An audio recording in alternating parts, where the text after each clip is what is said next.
you first. How would you decide?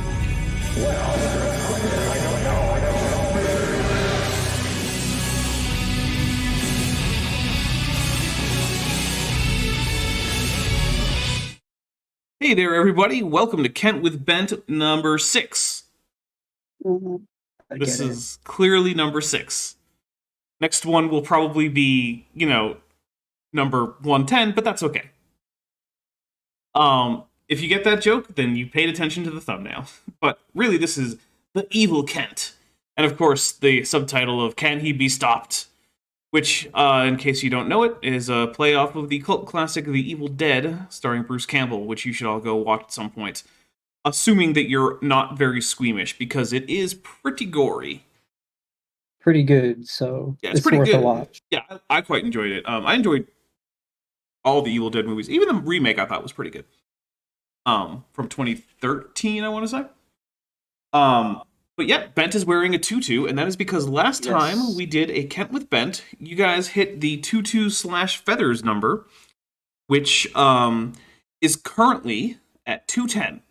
So if we get 210 in a combination of gifted memberships and super chats, Bent will be forced to wear a tutu next week for Kent with Bent 110. Which will be great. Yeah. Bent loves wearing that very hot and sweaty tutu. It's not so bad. Yeah. I have a fan on me, so. Well, that's good. So for those of you who might be new or who are perhaps coming back after a while, Kent with Bent is the live react show where we debunk and somewhat mock Kenthoven, if I'm being honest. And we do so in the context of a drinking game, because I hate my liver. Jerk. We got a couple things to go through. Sammy Lefevre, Lefevre? I'm going to go with Lefevre. I don't know. I don't know what I'm going to go with. Send me the International Phonetic Alphabet transcript of your name. Welcome to Tetrapod, everybody. Send some Tetrapods for Sammy, who has just joined at the Tetrapod level. Also, TD Lane has said, let's get this ball rolling for $2, and he sends a Godzilla emoji. So yes, first, let's take our first drink of the night as we go over some of the drinking rules after some caveats and warnings and liability disclaimers. Okay, so, and then Dr. Tapioca was gifted 5 Dapper Dinosaur memberships. We'll take those 5 drinks first. All right. They went to the Evil Bead. Let's see. HL. Hold on, this is scrolling. I can't read it as it scrolls. HL Aristoteles, Cindy Bidwell Glaze, April Van Ryn, and Tribby Liquids. So here we go. Let's take 5 drinks. 1, 2, 3, 4, and 5. Starting things off early today. All right. So, first the caveats. All right, everybody. This is a drinking game. If you choose to participate, first know that there is absolutely no obligation that you participate. There we go. With alcohol. You are welcome to participate with coffee, tea, water, juice, soda, whatever you want. You're also even allowed to participate with non-beverages. If you have a snack and you want to take a bite of snack every time we take a drink, perfectly fine. If you want to take a hit on a vape, doesn't bother me. But if you choose to participate with any kind of intoxicating substance, please know your limits. Be responsible.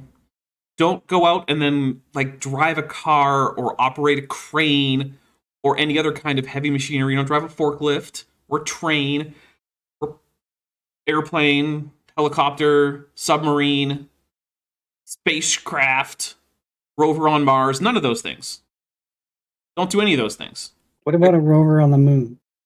Don't do that either. Unless any of these things are in Kerbal Space Program. Feel free to do as much drunk flying in Kerbal Space Program as you want. I don't care. That's fine.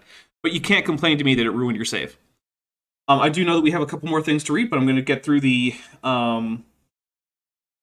caveats and whatnot first. So I am keeping track of Fiddle-Lac-Rosie and Skeletor over 9,000. I do see you there. Okay, that being said, we do not take any liability or responsibility for anything that you do as a result of getting inebriated and making bad choices. So I don't want to hear it if you did drive your car. That's a matter for you and the law. I don't want to hear about you having accidentally texted your ex to talk about all who knows what. That's not my fault. Know your limits. Also, hey, maybe don't text your ex. Probably not going to go well. Just heads up. Unless you got a great relationship with your ex. I have a pretty good relationship with a few exes. So, I mean, there is that. But anyway. Now, we'll read those quick things. First, Tiddle-Lac-Rosie, who's been a member for 1 month at the tetrapod level, says, petition to cover Darwin's Saurus evolutionist. First of all, the second word there, evolutionist, should not be capitalized. Get your proper formatting for binomial nomenclature. But I will keep in mind that is a petition. Skeletor, over 9,000, who's been a member for 6 months and is at the level of Amniote, says, evil can't be like, I know how to tell if a skeleton is a dinosaur. Which, no, he does not. But there's also a Godzilla and a Kent, and we will take a drink for the Godzilla, which we will be explaining shortly. Too young to feel this old in a language that I don't recognize, says, AIG is Vega Script Radintel? I have no idea what language we're going for, but I'm pretty sure that was an AIG is a bag of dicks. That's what it looks like to me. Which brings us to another drink. Actually, that's 2 more drinks I forgot to add. All right, so let's go through the actual rules for the drinking game. We've already seen a few. 1, if you do a membership chat, so it's like a membership milestone chat, or a super chat, and it includes any of the kaiju emojis, like Godzilla, Mothra, or King Ghidorah, that are available only to members, we will take a drink for it. Now, if you decide to send a super chat or a milestone chat to the effect that AIG is a bag of dicks, which they absolutely are, and actually we're going to be talking about that a little bit right before we get into Kent, then yeah, we'll take a drink for that. Now that is primarily because of their copyright abuse, which is just absolutely rampant. It is ridiculous, the degree of copyright abuse that they have been just working on. Okay, so also, if memberships are gifted, we'll take a drink for each membership. Now, to gift memberships, it's right in the same spot as the, Too Young to Feel This Old said you put it in an old English translator? Oh, are those circumflex accents supposed to be macrons? Maybe. Yeah, that... Even with macrons, it doesn't super work for Old English, but, translators are never great. Anyway. Where was I? Oh, yes, memberships. Yes, that's bought in the same place that you get super chats, and it will be assigned somewhat randomly by YouTube to people who chat most often and who are not already members. Once you're a member, you have access to the Discord server, you have access to a whole bunch of early access videos and whatnot. Now, here's a quick thing. If you decide to join the Patreon or the memberships, and you want access to the Discord, do not send me a message asking me for the join link. You will not get it. You need to link your Discord account to your either YouTube account or your Patreon account, depending on which one is giving you access. Or both, if they both are. That will automatically bring you into the Discord server. That is the way to join. If you ask me for the join link, I will simply say, did you link your Discord account to your YouTube account? The answer will be no. And then I'll say, do that. And then you'll be in automatically. And there you go. So this is just trying to head that off at the pass, because I've had that conversation quite a few times. It's the only way to do it. Okay, so I'm going to hold on to the memberships and the super chat that we've just got in until we get through the rules. So those are the ways in which you guys can cause us to drink. But there are also a whole bunch of ways in which we drink regardless. So for instance, if Kent Hovind says something that's just too stupid, we take a drink. If he says something that's actually factually accurate and that he didn't just quote from someone else, Has to come from his own brain. We'll take a drink. We'll also take a drink whenever he tells a joke that doesn't land or tells a story that didn't happen. For instance, if he confused an argument he won with a shampoo bottle in the shower or an argument that he won with a supposedly real Berkeley professor on an airplane on the way to California, we'll take a drink for that. I know, that sounds really specific, doesn't it? Yeah, there's a reason for that. We'll also take a drink if one of us can predict what Kent Hovind is going to go for next, where it's not really clear. We'll also take a drink if Kent Hovind, let's see, mentions the National Socialist German Workers' Party or prominent members thereof or various important activities that they got up to, especially in the first half of the 20th century. If you don't know what the German Workers' Party, or National Socialist German Workers' Party is, Google will help you figure that one out. Don't worry. Let's see. We will also take a drink if there's a Trojan source, which doesn't happen much for Kent, but it happens occasionally. Which is to say, if he gives us a source and we check the source, and the source contradicts his claim rather than supports it, we'll take a drink. What am I missing, Bent? You're missing nothing. There we go. That's all of them. So now we will take a look at the super chat that came in from Vandalia 1998 for $5. Vandalia says, "We see what getting drunk makes you do. Watch Kent videos. Hopefully I'm never that drunk with a Mothra." Well, it's sort of a chicken and the egg, right? Like, watching Kent makes me get drunk, but then getting drunk might actually induce me to watch some Kent Hovind. Yeah, it's weird. I just drink tea. Oh, I mean, you might be doing the wiser option. Arafami Well, no, I'm not. Because I drink tea and then I suffer. Oh, yeah. Arafamian has gifted 5 Dapper Dinosaur memberships. They went to Binge Thinker, Border Barbecue, JT, Nicole, and John Leland, and we will take 5 more drinks. Here we go. 1, 2, 3, 4, and 5. Also, let me double check. Did yeah, there was one for Mothra in Vandalia, so we'll take another drink for Mothra. So, sorry about that, Vandalia. I forgot to drink for your Mothra. I promise it was not intentional. Now, there is one quick additional thing that we have to go over. It's new. Okay. Guys. Ray Comfort made 15 million or something gospel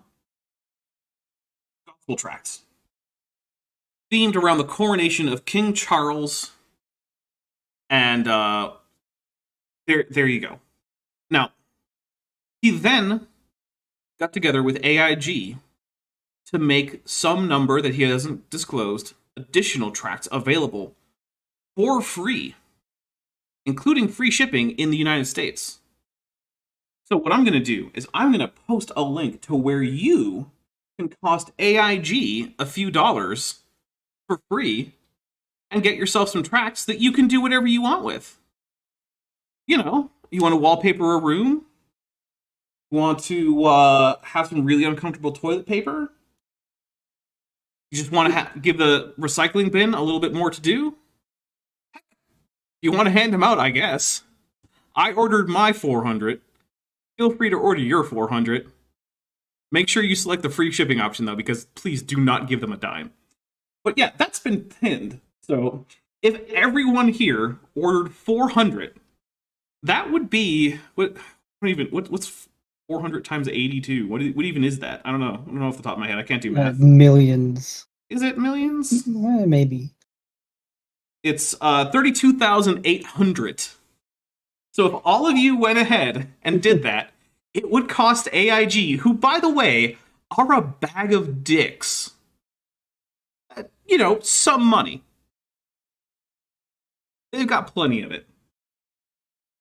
So, yeah, feel free. The Science Friends have already ordered several. It says 1 per address, although you can enter a higher number than 1, and so at least Dr. Dan Stern Cardinal has tried to order several tens of thousands. We'll see what actually happens when they show up. My goodness. Look, if you're not American, please don't bother because it's going to cost you money. I can only offer this to Americans. And yeah, I know I assumed 82 viewers, assuming they're all Americans. So we probably won't. Goodness, I have a cough all of a sudden. We probably won't get to 32,000, but still, it would be a lot of fun if we got over 10,000. Ghost Dog 999, who's been a member for 11 months. Wow, thank you. At the Tetrapod level, says Kent with Ben better than AIG. Sorry, Little Jones. Yeah, no, we are definitely better than AIG. All right. Well, with that, I think it's time to jump into this. I mean, we've only been streaming for like 15 minutes without actually hearing from Kent. Now, Kent is talking about how dragon legends are apparently evidence of the existence of non-avian dinosaurs living with humans in historical times. And he's talking about a Babylonian gate with pictures of dragons on it, which we'll take a look at the dragons if it becomes important in a better quality photo than what he's showing us here. They have these pictures of dragons and lions. Mm-hmm. Apparently, in 600 BC, they really did have a dragon in captivity in Babylon. He's basing this on the story of Bel and the Dragon, which is a late, probably a coin, or probably composed in Greek addition to the Book of Daniel, one of two. There's the Song of Susanna and then Bel and the Dragon are both additional chapters in Daniel in the Septuagint that are not found in the Masoretic text. For some reason, Kent seems to think that what's probably like a 2nd or 3rd century BCE composed in Greek text is somehow historically reliable and reports an actual occurrence of the prophet Daniel encountering and killing a dragon in Babylon. But also, that shouldn't be in the Bible, according to him, which is a really weird sort of mix of stances to take. It reminds me of when, what was it? ICR was like, well, you know, the story of St. George and the Dragon, that's good evidence of dragons. Well, we don't know if St. George existed. It's like, what are you talking about? The existence of St. George is a much more likely thing than the existence of a dragon that he didn't fight until that story was added in, like, the early medieval period and had previously been associated with different people throughout time. Like, very strange. All right, so let's actually take a look at these dragons, right? So these are, I believe, the dragons from the Ishtar Gate. I'm going to double check. So we're going to search out Ishtar Gate before anyone says anything. No, the word Easter has literally no connection to the name Ishtar. Literally none. Oh, hey, I found an actual color version of the very picture that Kent is using.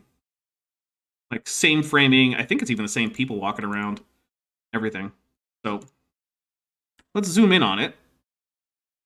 Let's see what we can see. I'm going to zoom in a little bit past what's probably appropriate. But give me a second here. We're going to go to this view. So, we actually don't seem to have lions. What we have is bulls. And we have these dragons. Now, these dragons have very clearly mammalian bodies, right? These are cute little kitty or doggy paws down here, right? These are not the limbs of a dinosaur. Similarly, the tail is short and skinny, much like a mammal tail. Very little like any kind of reptile tail, apart from maybe a bird, but I don't think Kent thinks that these are birds. And then we have a serpent head with a curved horn, which again, not very much like a dinosaur. So these are clearly chimerical creatures that do not depict any actually existing group of animals, let alone any kind of known dinosaur. This is just Kent making stuff up. And I'm going to take a drink for it being so absurdly dumb. Well, it is art, right? Like, I'm not calling the art dumb. I actually like the art. The art is cool. The interpretation that Kent is given is the dumb thing. And here's the thing, right? What can I do with these bulls? Well, I can tell you that these are almost certainly members of genus Bos, B-O-S. They're probably Bos taurus, which is the Eurasian cattle, as opposed to Bos indicus, which is the zebu, the Indian cattle. They're in the subfamily Bovinae, in the family Bovidae, which is a common Eurasian subfamily, which has a lot of like low grazing niches that it takes on, although occasionally there's a bit of browsing that goes on in the family too, especially with other subfamilies like Antilopinae. Bovids are a member of the Artiodactyls, that is the even-toed ungulates. Specifically, they're pecorins, which is the group of Artiodactyls that includes giraffe, bovids. It also includes cervids, or the deer, and it also includes the antilocabrids, the pronghorns. That, together with Moschidae, the musk deer, makes up ruminants. And that, together with Whippomorpha, makes up another large clade, which normally doesn't get much of a name. And then you add that together with the camels, and you get an even larger clade. And then the sister group to all those includes the pigs in Suidae and the peccaries in Suidae, who are sister to each other. Then within Artiodactyla, they're sister to the Perissodactyls, which includes the horses and the tapirs and the rhinos. What can I say about these dragons, though? They look cool. That's all I got. There's no identifiable genus. I can't put them into any known taxonomy of living things. But could I do what I just did for the bulls if there were, say, a T-Rex up there? Yeah, of course I could. I could give you a genus. I could give you a subfamily. I could give you a family. I could give you a larger clade going all the way up. Also, Heather Kuhn says that AIG is a load of lingams, and we will take a drink for that. That's pretty great. I like that one. Nice and short and alliterated. I love it. So yeah, there's no reason to think that these dragons actually represent anything that exists, let alone dinosaurs. If they were dinosaurs, I could tell you what they were. So let's go back to Kent. We'll close this little window, and here we go, Kent. In the Catholic Bible chapter about this may be, based on historical fact that there were dragons still alive in 600 BC. Now this had been... I'm taking another drink because here's the thing, right? Ben, I have a degree. What was my major? Do you remember? History. Right. So one of the things that we talk about a lot in history is this thing called a primary source. Now, primary sources are sources that are contemporaneous to the events being described. So if Kent wants to use the story of Bel and the Dragon to indicate that this is actually a historical event, he first has to show that the story itself was written contemporaneous to the events, which he can't, because here's the thing. The Book of Daniel is a post-exilic text. It's not actually a mid-exilic text, right? There's the Babylonian exile, then there's the return to Jerusalem, King Josiah's reforms take place, and then probably sometime during or after that time, the Book of Daniel is composed.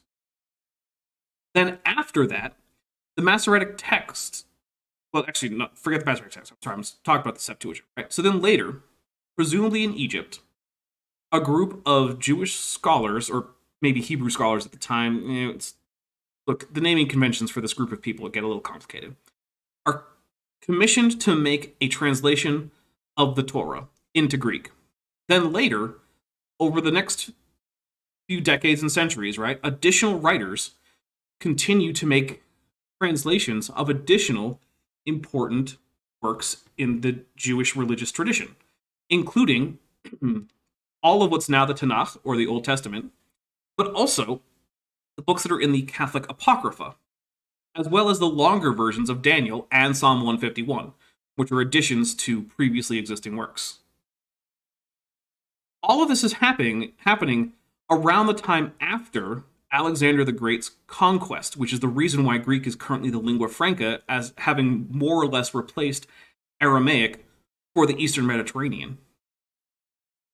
Aramaic is still a common language for people living there, but the trade language is increasingly becoming Greek, as is the language of scholarship. We don't have lessons with Dapper. Yeah. We don't have Hebrew language or Aramaic language manuscripts for Bel and the Dragon or Susanna, the additions to Daniel, at least as far as I know. If you guys have a source saying otherwise, I would love to see it, because that would be really cool. So, what reason do we have to think that these late Greek additions to a text already composed well after the events described have any bearing on the historicity of dragons? None. I might as well write a story right now about how Abraham Lincoln fought dragons, and then in a few hundred years, Kent can call that historical evidence that dragons lived right into the Civil War. It's just as reasonable. I'd watch that movie. I mean, yeah, maybe. I mean, Abraham Lincoln, a Vampire Hunter, was a pretty entertaining movie if you like schlock, which I do. Yeah. So, but should we take seriously the idea that Abraham Lincoln was slaying dragons or vampires or zombies, for that matter? Probably not. No. All right. So, I'm going to take another drink for how ridiculous this whole thing is. Okay, here we go. By the way, I'm drinking whiskey and cola, in case anyone's concerned. I'm drinking tea and other tea. Yes, and also do hit the like button. I'm seeing that some 30-something of you have not, which is really disappointing. 1,800 years since the flood. So probably the majority were dead, and it was a rare thing to have a dragon. Certainly be a rare thing to have a dragon in your castle. Wasn't a castle, it would have been a temple or maybe a palace, but okay. And of course, Nebuchadnezzar and all of his superstition thought this was some kind of god because it obviously was a big ferocious beast and everybody should worship it. Of course, he built a big gold statue and said everybody should worship that, you know, and he had a hard time worshiping stuff that he shouldn't have worshipped. So here we have an interesting story about dragons from 600 BC. Dinosaurs, I think, lived after... Wait, y'all may have broken AIG's site? Oh my goodness. Also, DM Wing for $5 says, I'm pretty sure it was the Confederates that took down that pterosaur. Oh, man. Yeah. So, we'll go through that story real quick, because Kent might actually bring it up. Basically, there's this alleged article that comes with a photo that says that Confederate soldiers shot down a pterosaur. They don't actually call it a pterosaur in the article, but like when you look at the picture, it's clearly a pterosaur. And this is allegedly from the Tombstone, I think, Register or something. Which, by the way, Tombstone's not that far from where I am. I've, gone there. It's not that far. Anyway, this article has never actually been found in any newspaper archives, and the photo is pretty clearly altered. And the whole thing is basically just like one of those badly photoshopped giant skeletons in an archaeological dig that you find online every once in a while, and that dumb people think are actual evidence of real giants. Like this is not a real thing going on here. So, yeah.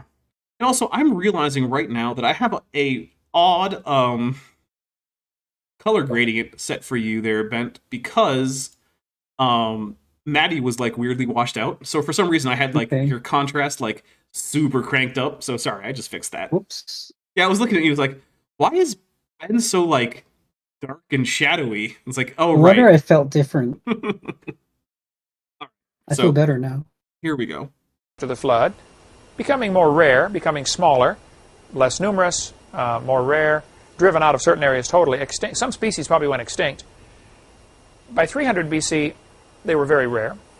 Alexander the Great, though, reported dragons when he conquered part of India. Did he, or did his chroniclers? And either way, one of the things that we need to point out is that the Greek word for dragon, which is where we get our word for dragon, which is drakon, basically could be used to refer to large snakes, large lizards, and crocodiles. Basically, it meant big, scary, scaly thing.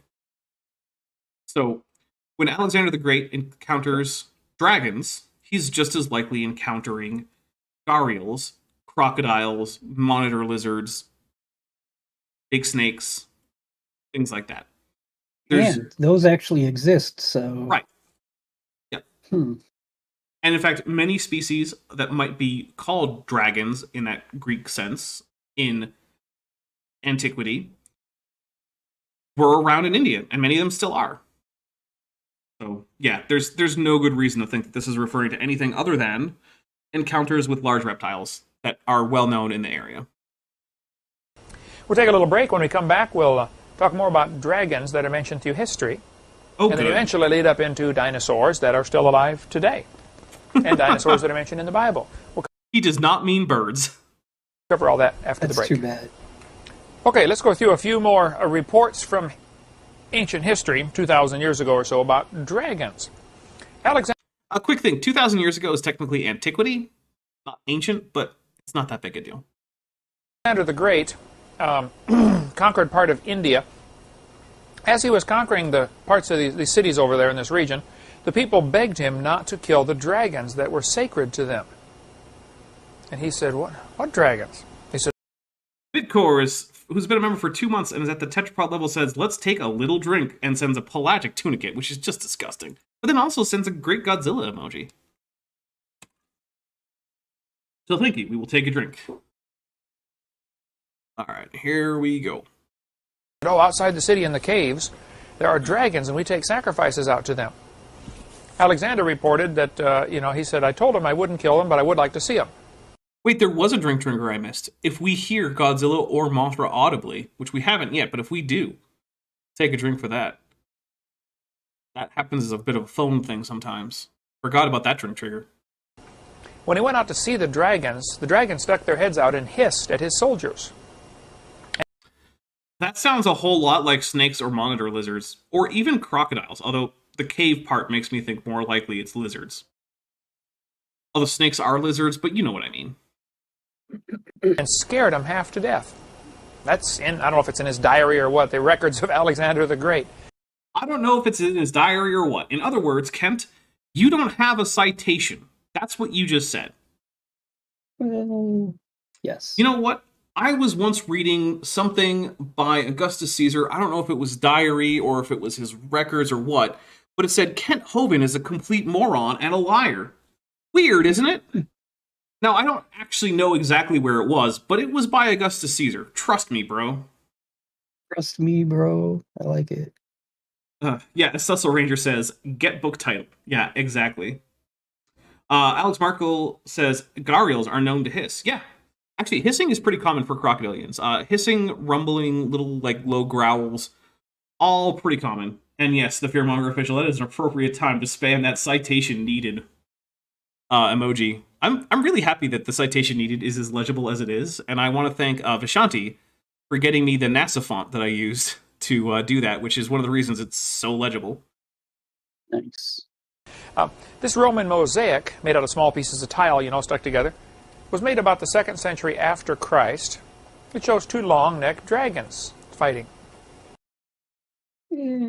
Okay, 2 long-necked dragons with obvious mammal ears and goofy faces, like Goofy from Disney, and fish coming out of their backs.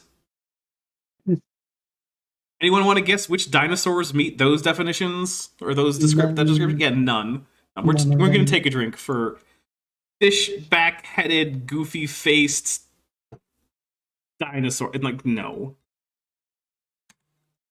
Okay, Jillian Wren says, I saw a documentary feature about about a fairy who turned into a dinosaur. Oh, that's an odd thing. That's as accurate as the stories about Alexander the Great, right? Well, it's definitely as accurate as Kent's interpretation of those stories. I would not be surprised at all if Alexander the Great encountered large reptilian beasts over in India that he called dragons. Because India has such animals. There's monitor lizards, there's crocodilians, there's snakes. New ones that they would not have encountered over in Macedonia or elsewhere in their travels heading east. Or necking. Can't tell what's happening for sure. Man, that would be necking, wouldn't it? Anyway, how on earth would the Romans know about dragons in the 2nd century after Christ? Now here you got these modern scholars. I like that. How did Romans know about dragons? Well, Ken, if by dragon you mean dinosaurs, I don't think they did based on that picture. Because again, that doesn't actually look like a dinosaur. Okay, look. I know that there are dinosaurs with really long necks, but there are also, say, mammals with really long necks. Those look just as much like giraffes as they do like sauropods. In fact, they actually look slightly more like giraffes because at least giraffes have big old ears. Like those animals did. Now, do they have fish coming out of their backs? No. But what's a more reasonable identification for those obviously mammal-like creatures? Giraffe or dinosaur? Now, I personally don't think they're either, but if you had to pick a real animal, giraffe would be a much better bet. Especially since we know the Romans knew about giraffes. We know that for a fact. Saying, nobody's ever seen a dinosaur because they lived millions of years ago. Well, how did they depict them on their pottery then? Poorly. Yeah, very poorly. St. George is famous for slaying a dragon in 275 A.D. Oh, he was good. later martyred for his faith. He's the patron saint of England and Portugal.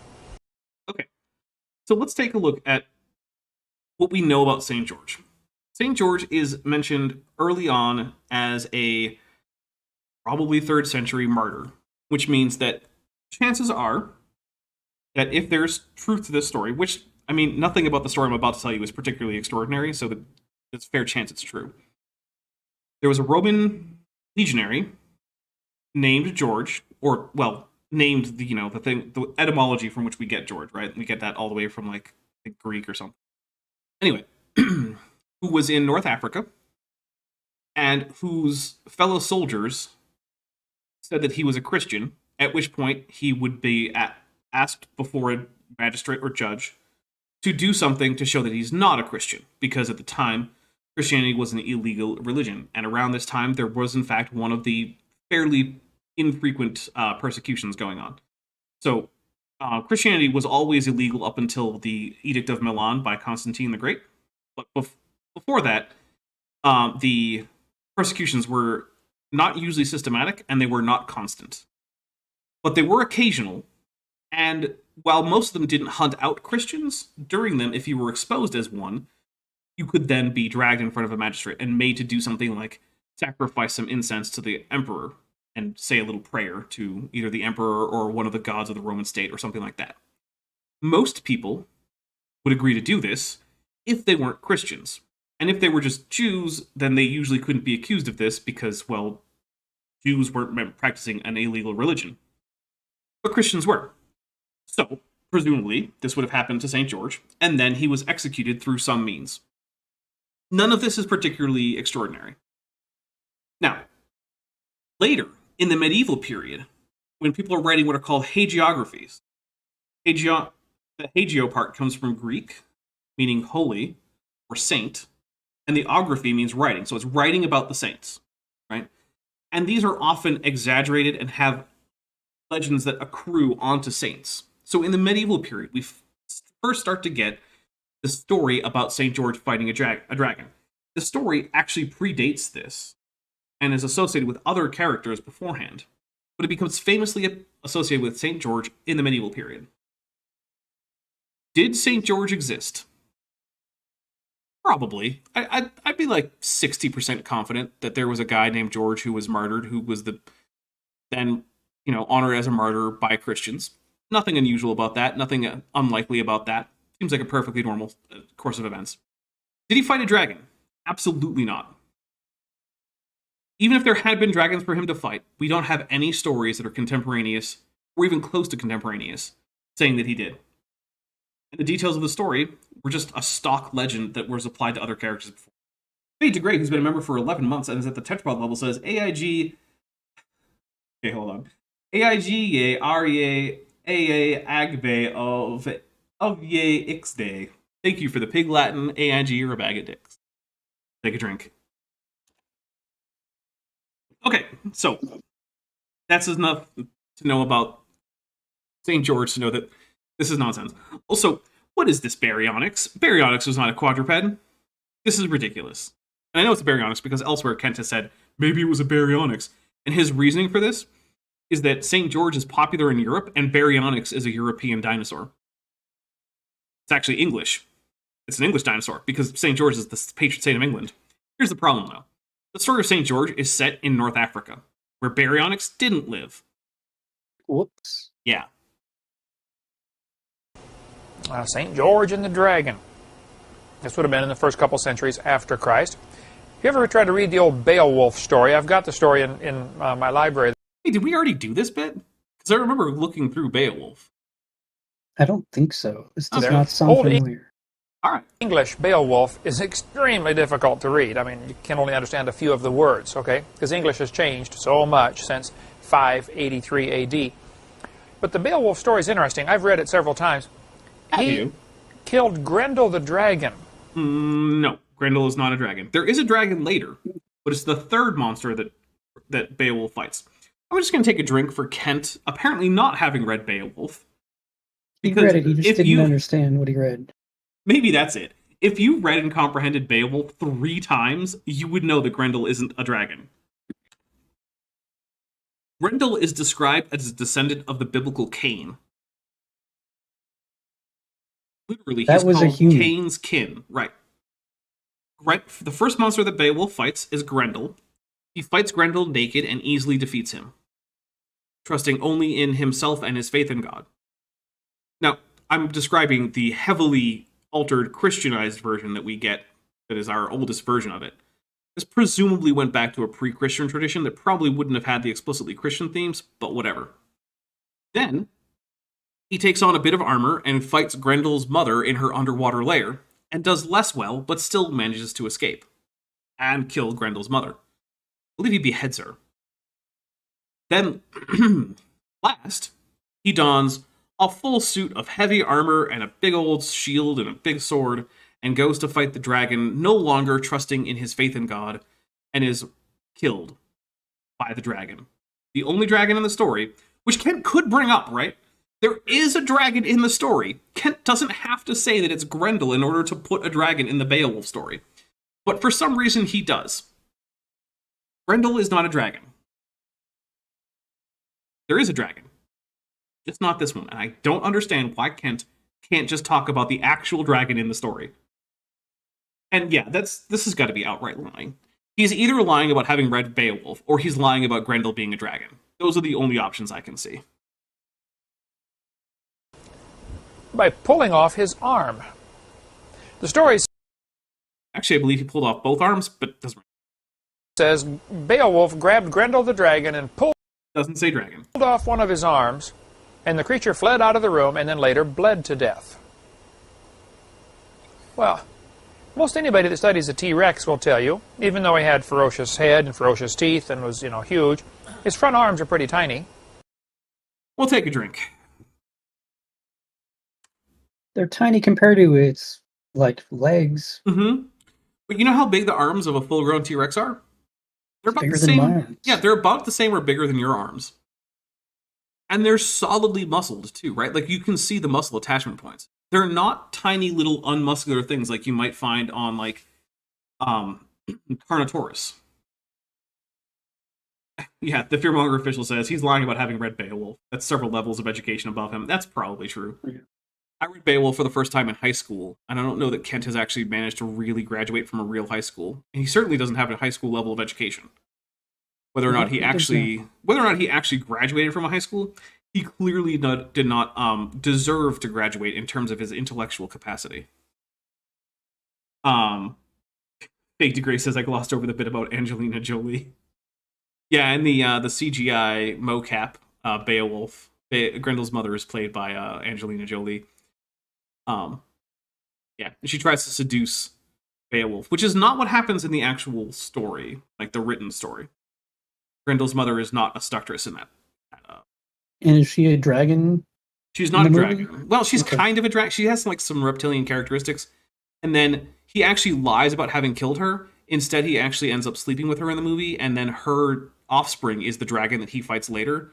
So the dragon is actually like his kid with Grendel's mother. It's very weird. Interesting. Yeah. Also, that was one of those movies that you were supposed to watch in 3D. And there's bits where things are supposed to come out of the screen at your face, but if you don't watch it in 3D, they just look really big and distorted for no reason. That aspect is not very pleasant if you're watching in 2D, which is the only way I've seen it. So it's like, oh. Yeah. Anyway, yeah, we're gonna hit play, I guess. And if you could ever get a hold of one, you probably could jerk it right off. Phrasing. I'm gonna take a drink for phrasing, and yet we definitely have seen this before. That does, sound familiar. That's okay, though. You know what? Everyone's having fun. They found an ancient Babylonian cylinder seal. This is from the book by Bill Cooper, After the Flood, a tremendous book. He traced... It's a griffin. It's got 6 limbs. Kent, find me the dinosaur with 6 limbs. Let's do it. This is the history of what happened to Noah's 3 sons, Shem, Ham, and Japheth. Where did their kids go? And has found some amazing records. Done great research. Now, Bill Cooper is a very sick man. He lives in England, but he's, I believe, dying of cancer. Last report I got. But this picture is from his book about a Babylonian cylinder seal. Would have been about 600 BC. Again, it shows a man pulling the arm off of a dragon. It's a griffin. It's a griffin, but it's definitely not a T-Rex. And it's got the wrong number of limbs to be a dinosaur. What a way to fight a dragon. Grab his arms. Pictures from all over the world, ancient legends, ancient pottery, shows dinosaurs on it. Here's from the book The Ancient Near East in Pictures. Shows a picture of 2 long-necked animals. We've definitely seen this before. I'm skipping ahead because we've definitely gone over this. Yep. Do it. Yeah, we went over that too. I don't know why this is happening. Oh, yeah, and then he's going to talk about... Yep, we've gone through that. Why did I start so far back? Yep, we talked about Siegfried. Marco Polo. Yep, we talked about Marco Polo. Sorry about this, everybody. Getting a little bit of a... Yep, I remember that ridiculous feat on the Triceratops. We talked about that. We talked about this Edmontosaurus, which we showed what Edmontosaurus actually looked like, and it's just nothing like this. Yeah, we talked about this because it looks like a turtle and not a dinosaur. Yeah, we talked about the water panther. Let's see. Savage Cobra, kind of official, for $2 says AIG is a bag of Madoqua Creaky. I'm not sure I'm familiar with that one, but I'm very sure I know what you mean. Take a drink. All right, let's see where Kent is now. Artifacts. So they get the name OOPArt. Oh, good. OOPArts. That's just a slogan that people use. So if you find something that shouldn't be there, if you're digging down in the ground and you're down in area where it should be from, 500 years ago from some Indian civilization, and you find an Evinrude outboard motor, that would be an out-of-place artifact, right? That shouldn't be there. So OOPArt is out-of-place artifacts, things that really shouldn't be there. This type of stuff is by the evolutionist. A person who believes in evolution often will classify this kind of material as, we don't understand it, it's an enigma, forget it. I've got whole books of these enigmas that they can't explain. Down in Lima, Peru, if you go south about... We're getting the Ica Stones, aren't we? Probably. 8 hours drive through the mountains, you come to the city of Ica. Yep, take a drink. Ica, Peru is right near the desert that is the driest desert in the world. My understanding is it's only rained once there in 400 years. Not a good place for a... I have no idea if that's... I thought the driest desert was Antarctica. Maybe he means driest hot desert, which is not a super unreasonable thing to say. I could be wrong, too. I'm wrong a lot. I know Antarctica is the biggest desert. Garden. But the Spanish came through this area about 400 years ago, in the late 1500s. They came... Oh, yeah. The Evil Bee points out it's because he did one of them stream mess-ups and said the stream was almost over anyway, so why fix it? I'll do it later. And then I just didn't do it later, apparently. Well, we've gone through the Ica Stones a whole bunch of times, so we'll skip ahead and we'll see what Kent has for us that we have. Yeah, we went through the Tolima Jets. Ica Stones. I mean, this looks dumb, so we're not going to talk. Let's see. I don't think we've talked about this, though. There we go. Yeah, Science Side Up. Sorry about that. Yeah, Science Side Up was right. Canada. He speaks French. He went and Spanish and English. He went down there and spent 8 months studying the Ica Stones. Goodness, can't get it past the He gave me the book about the Ica Stones that I have and the pictures that he took of these Ica Stones. There's his phone number if you want to call him up, 450-359. Yeah, as Vishanti points out, the Spanish, quote, came through that area. It's a pretty euphemistic way to put that one, Kent. You mean they conquered that area, spreading disease and enslaving the local population? Is that what you mean? And also forcibly converting them to their religion? Is that what you mean by came through? I once, came through Texas, and you know how many people I forcibly converted, enslaved, or gave horrible diseases to, or just slaughtered outright? Yeah, zero. I came through Texas that one time. The Spanish didn't come through Peru. Savage Cobra, kind of official, for $5 says, if you didn't do any of Kent's stuff that looks dumb, you wouldn't have anything to go through. That's a good point. This is accurate. Ubalar says Antarctica is the largest desert, but the Atacama is the driest. There you go. Okay, that makes sense. Look, I don't have all the desert facts in my head. Well, Kent got something right. I'll take a drink. 4405. Dennis Swift is a pastor in Oregon. I preached at his church, at a large Nazarene church there in Beaverton, Oregon. Has about 2,500 people. He collects the stones also. Goes down there twice a year to study this topic. And brings back the stones if he can. Here's, again, notice the circles on the side of the dinosaur. Kind of strange. I mean, you got to put something there. Get a big old blank spot. Here's Dennis Swift holding one with a Triceratops on it. Does he think Triceratops had circles on their sides now? Because that's how it's drawn. Well, they actually kind of did, but also kind of didn't. But also, hey, you know what's never been known to live in Peru, even in the past? Like the ancient prehistory? Ceratops. Yeah, Triceratops. Or ceratopsians broadly. We have evidence of ceratopsians from Asia and North America, but none from South America. So I'm just going to take a drink for, oh, hey, yeah, the Peruvians totally saw non-native dinosaurs and drew it, but none of those North Americans did, apparently.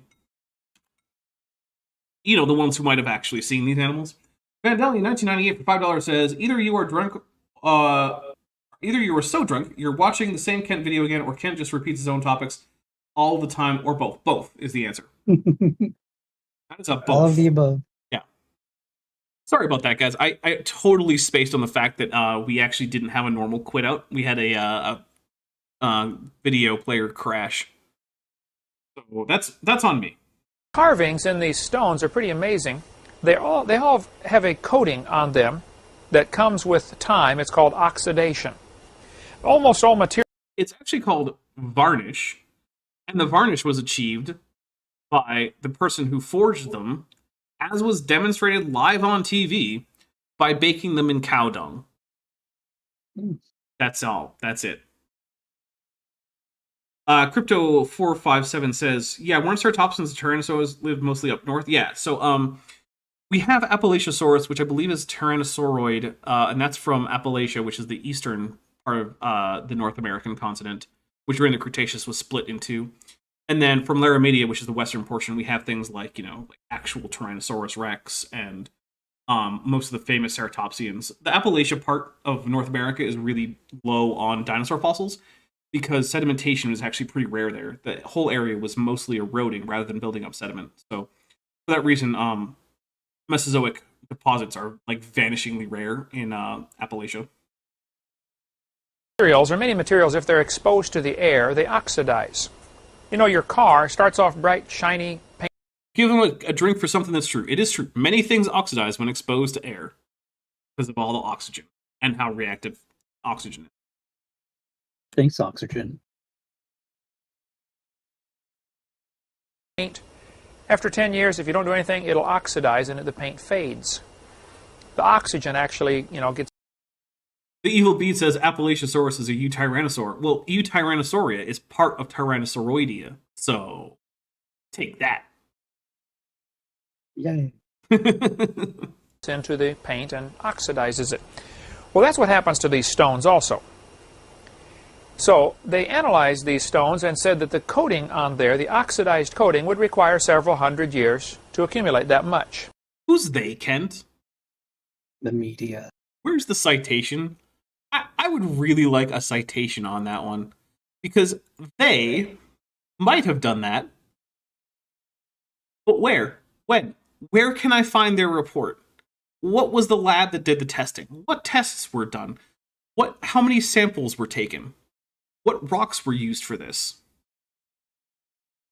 Do we have any of this information? Because remember, Kent does sometimes put up his sources when he has them. It's usually some guy in like Michigan or something, and here's his phone number, but at least it's an attempt at a source. So the fact that Kent doesn't have a source on this means I don't think there is one. The Evil Bead, you might infer that Tyrannosauroid means more primitive, but that's not what I implied. That inference is all you. So if somebody comes along and says, well, these stones are fake, somebody made them last week. We have several things to prove that that is not true. You haven't actually provided any of them. You just claimed that that's the case, Kent. Kent, you know what? They tested your brain once, and it turns out that it was actually the size of a small shriveled pea, and basically is barely sufficient to keep your lungs and heart working.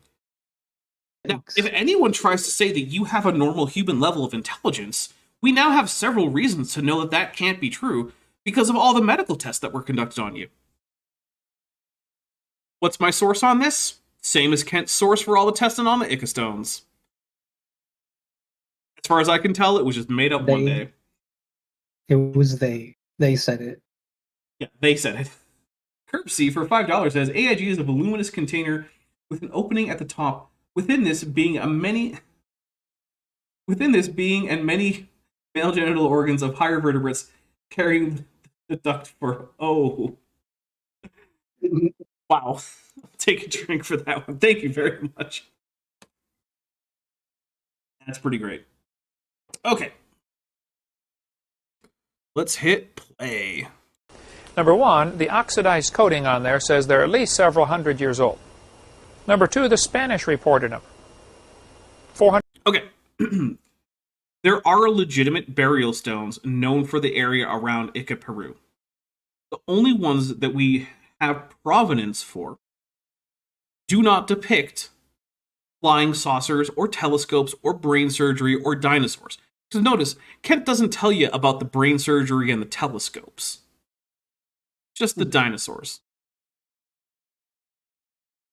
So there are real burial stones. But literally none of them depict the ridiculous things that Kent is all excited about. Now we now have 3 super chats coming in. All right. I thought they ran an IQ test on Kent. It came back negative. Some people are saying it. Yeah, I've heard that too. Must be true.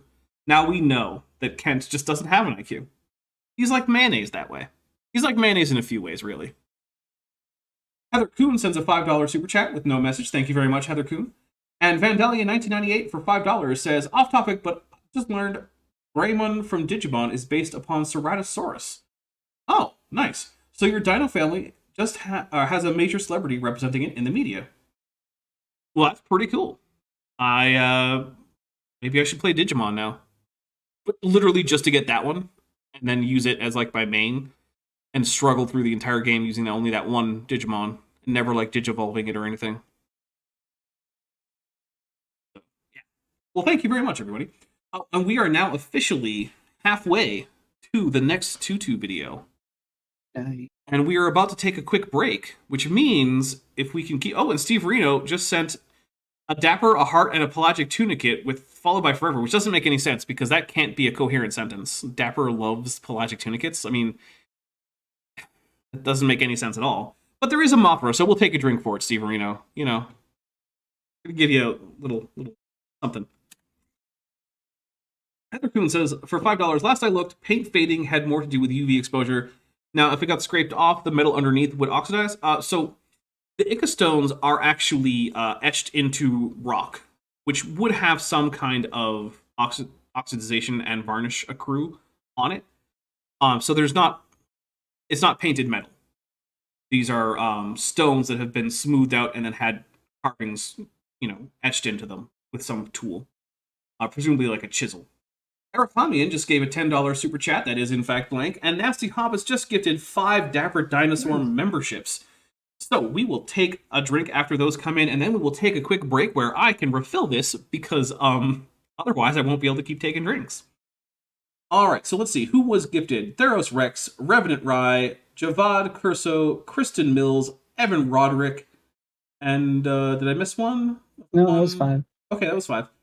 I can't count anymore, I guess. Alright, so here are 5 drinks. 1, 2, 3, 4, and 5. Alright guys, please enjoy the musical stylings of Benthoven, my co-host for this show, while I refresh my drink and maybe perform some biological tasks that need performing. See you in a few minutes, everybody.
Yeah, where is that citation, Kent? I definitely meant to start the end of the break with a citation needed video, because Kent doesn't have a citation. It definitely isn't because I just left that video on, and then when it transitioned to that scene again, it just started back up automatically. That's definitely not what happened. Now, BioAlley, who's been a member for 5 months and is at the amnio level, says, now this is BioAlley saying this, by the way, and I don't know why that they're saying this, but BioAlley says, I, Dapper Dinosauru, being of sound mind, declare that Pelagic Tunicate 1 are the best. But then also AIG are a bag of dicks drink, and so we will take a drink for that. It was very weird for you to call yourself Dapper Dinosauru, but you're allowed to do that. You can call yourself Dapper Dinosauru all you want. All right. Maybe Here we it go. was a typo. No, that's impossible. 100 years ago, before dinosaurs were even a popular idea. Number 3. Kent, these were literally made in the 50s, and they were based off of comic books, which is one of the reasons that the dinosaurs look like comic book monsters from the 1950s. Ugh. This is so painful. This circle on the side is interesting. Now, dinosaur bones have been found for the last few hundred years and reassembled. I mean, they've been found longer than that, but they've only really been recognized as dinosaurs and put together by any kind of professional in the last few hundred years. So, Kent's like 70% right there, which is more than normal. So, you know what? We'll take a short drink, but we're gonna call it one. Okay. Nobody had ever found dinosaur skin. Dinosaur skin would not fossilize very easily. That's true too. I'll A take a few drink. times, skin impressions were found where apparently the dinosaur fell down in the mud. He rotted away, but the mud hardened, and it left behind an impression of his skin, and you can see they did have scales. I'm actually going to take another drink for that, because that is true. We do have the occasional dinosaur skin impression, and dinosaur skin per se generally doesn't really fossilize. And skin impressions frequently show scales. Now, this is Christine's first ever super chat. So, Christine V, thank you very much for doing me the significant honor of having me be the first person to whom you ever give a super chat. I really appreciate that. It means a lot. It really does. And Christine says, AIG is a massive malignant moorball made to molest many members of the award-winning MMORPG Final Fantasy XIV with a free trial. Okay, meme over. We'll take a drink. Wow. I love it. Thank you very much. And yeah, really, I love it when people have their first super chat on my channel. It always makes me feel like, wow, that's like you've never done this before. And then for some reason, I'm the one for whom you're like, yeah, no, this guy deserves some of my very hard-earned money. And that it always kind of blows me away just a little bit. So thank you very much. You feel honored? I do. I really do. Good. Yeah. Okay, here we go. If I can find my mouse. In 1992, I believe, a Bolivian missionary found fossilized dinosaur skin. This is from Dr. Baugh's museum. Oh, Dr. Baugh. Okay. You know how Kent's not really a doctor? Yeah. As far as I can tell, Dr. Baugh is even less a doctor. Because the school he claims to have gotten his degree from, as far as anyone can tell, doesn't even exist as a diploma mill. Wow. Yeah, it's just a made-up school as far as I know. Now, I could be wrong about that, and if anyone has evidence that he has either a real degree or a degree from at least a diploma mill, please let me know. But as far as I can tell, he's got a degree from a school that's so fake, it never even existed. So, also, Carl Baugh is, to put it mildly, unknown fraud. For instance, he's tried to pass off pacu, which are a fish in the same family as piranhas, but are not piranhas, as piranhas.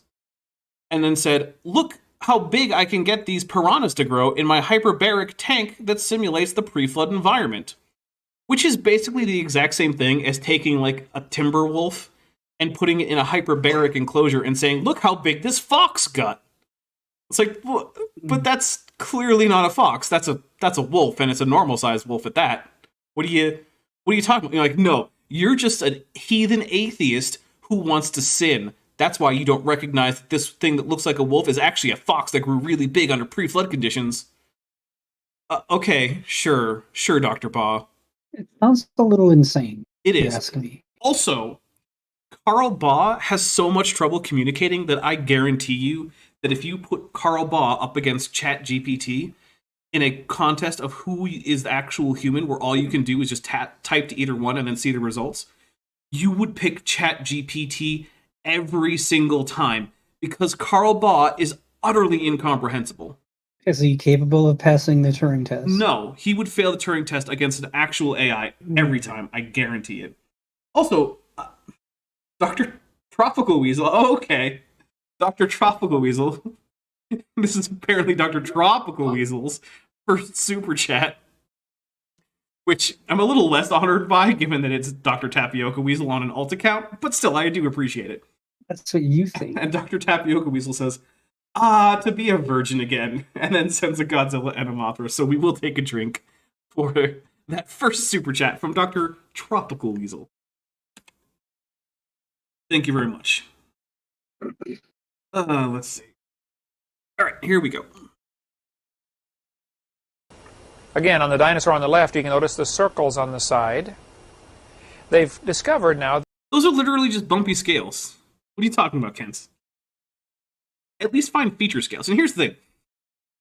Triceratops actually did have feature scales that are roughly circular and were surrounded by smaller reticulate scales. And there's a little, like a bump in the middle of the feature scales that might even have a little depression in the middle. And some people have hypothesized that a filament might have even grown out of this. I don't know to what degree that part is true. But, like, Triceratops did have feature scales. You could have actually shown, as better evidence, Kent, actual skin impressions from ceratopsians showing these feature scales. This is the thing that bugs me, right? It's the same thing with the dragon. And real quick, I'm going to say, DMing for $2 says, do a Carl Baugh. And then with a smiley emoji and a Ghidorah emoji, which means we take a drink for Ghidorah. Which, by the way, I think that the Ghidorah redesign for the Monsterverse was an excellent redesign. I mean, don't get me wrong, I love classic Ghidorah from Japan, but the Monsterverse Ghidorah was really good. Anyway, this is the thing, right? So many times, I could be a better creationist than Kent. Like, I could show a better version of Kent's arguments, right? Like, hey, Kent, if you want to talk about a dragon in Beowulf, you could, I don't know, talk about the dragon, right? Oh, hey, you want to talk about the feature circle or the feature scales on Triceratops that are circular, that kind of vaguely resemble the Ica Stones you're talking about? You could actually show those. Those exist. That's a thing you could just put on screen. But no, we get these random bumps that may or may not be from a dinosaur, may not even be fossils, because Carl Baugh has a history of saying, hey, see this funny looking rock? That's totally a fossilized human finger. And you're like, what makes you say that? And the answer is, well, because look at this end. It has a little depression that kind of looks like a fingernail. Oh, okay. Yeah. So, I just don't understand why Kent has to be so much worse at his job than he could be, right? Like, there's no way to be good at his job, but you don't have to be this bad, Kent. Coop23 for $5. I was about to say $3. That's wrong. Says, I see your Final Fantasy super chat and raise you. AIG is sponsored by Raid Shadow Legends. I'll take a drink for that. Goodness. All right, here's the thing about sponsorships. I am not opposed to taking sponsorships, but if I'm going to take a sponsorship, it's going to be for a product that I unironically would endorse to people if they weren't paying me. Which means it's not going to be Raid Shadow Legends. Because there is absolutely no way I would play a pay-to-win mobile game. I don't play pay-to-win mobile games.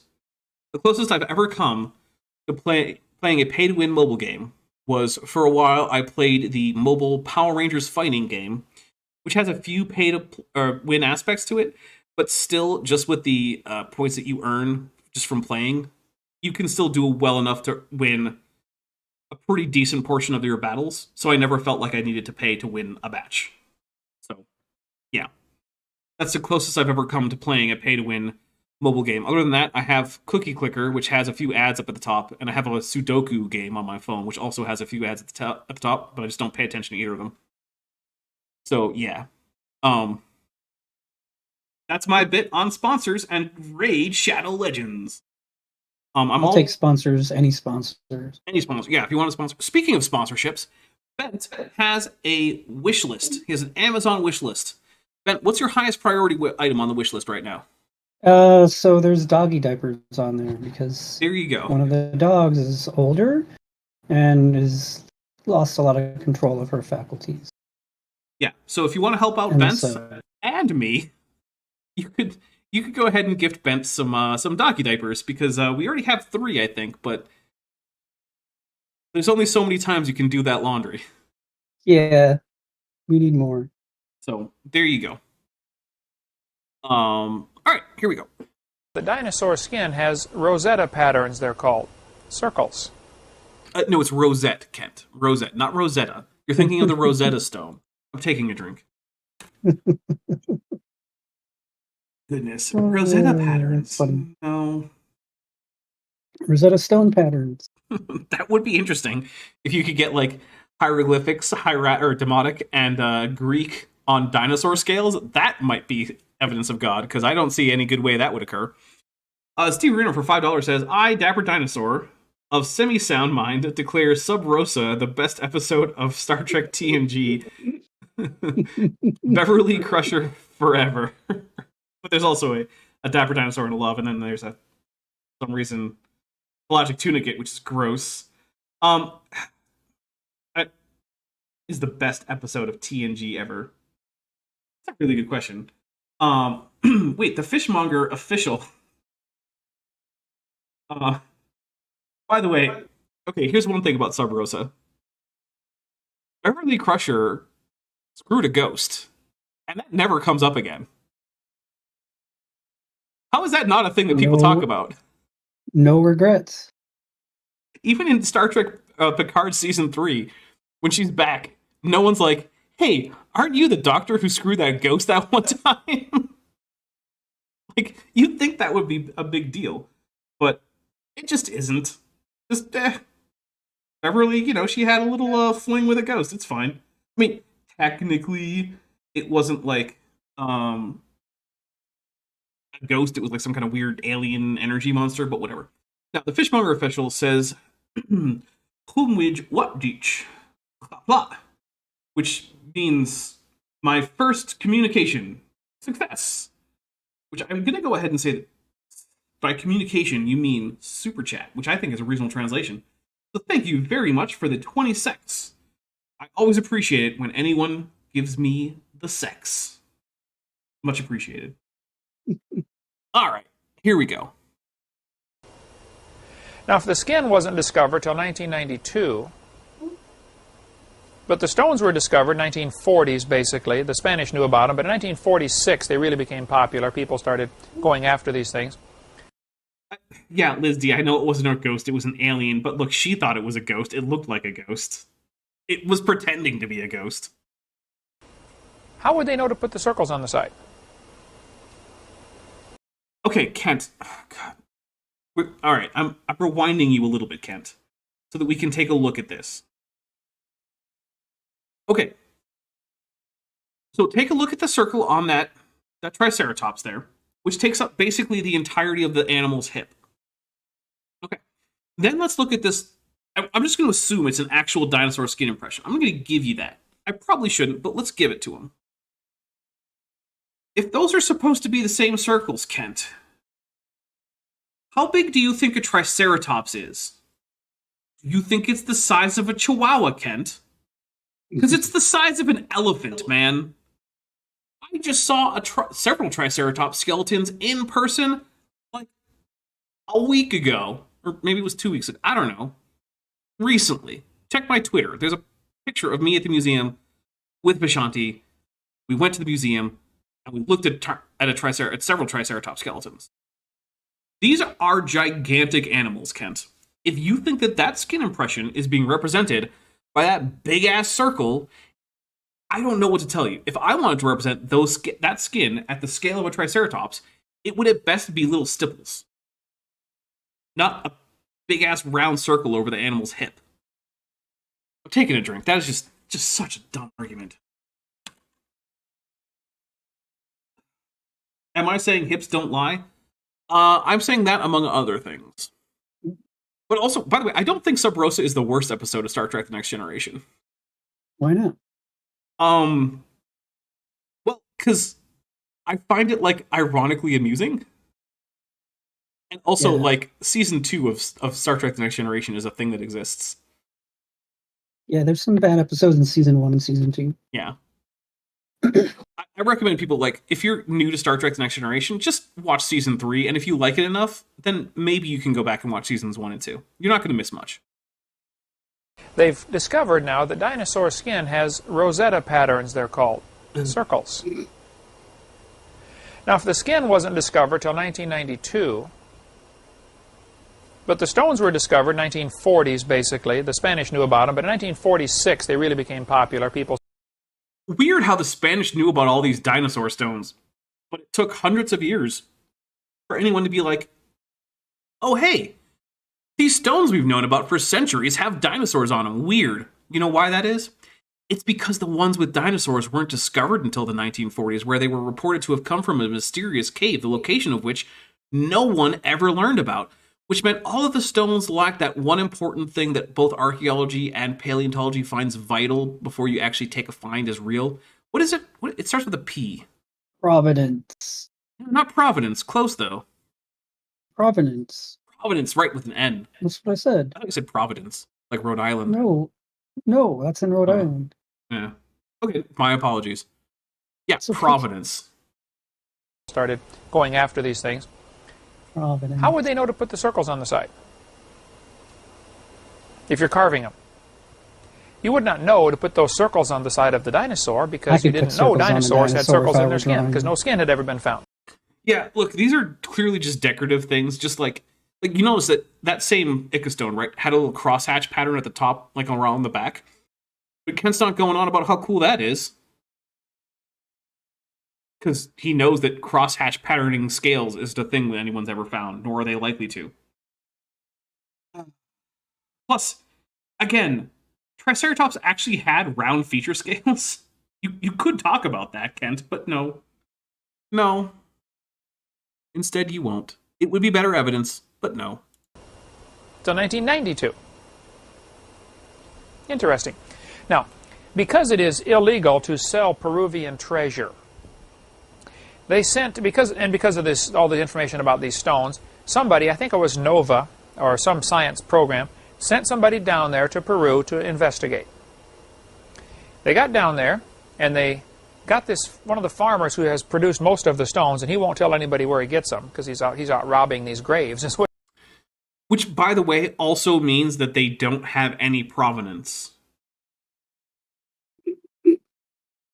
Yeah, that's the thing. The fact that this one farmer happens to know where the mysterious Cave of Mysteries is, the secret tunnel, if you will, that leads to the Ica Stones that are the only ones, until, they started to become popular, then a few more started to pop up here and there, that had all of these mysterious carvings on them. The fact that that's where they come from is on its own a red flag, Kent. I'm taking a drink. And yeah, he himself said the word produced. Yeah. Oops. My goodness. What he's doing, these old graves.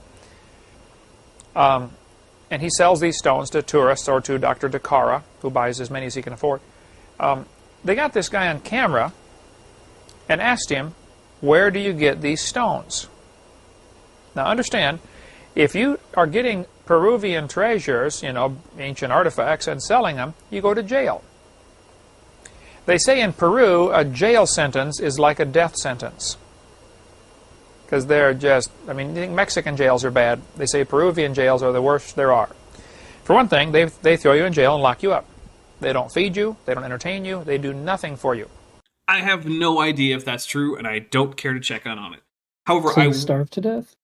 Well, there are countries that have had jail systems like this, and presumably, or actually not presumably, what is supposed to happen is that your friends and family are supposed to bring you things that are necessary for you to stay alive. Okay. And yeah. But also, we are 41 and some change away from a tutu video for next week. It's gonna happen. Not far. We could do it. We could totally do it. It's gonna happen. I wonder how many sex that is. Hundreds? Someone find out how many sex that would take.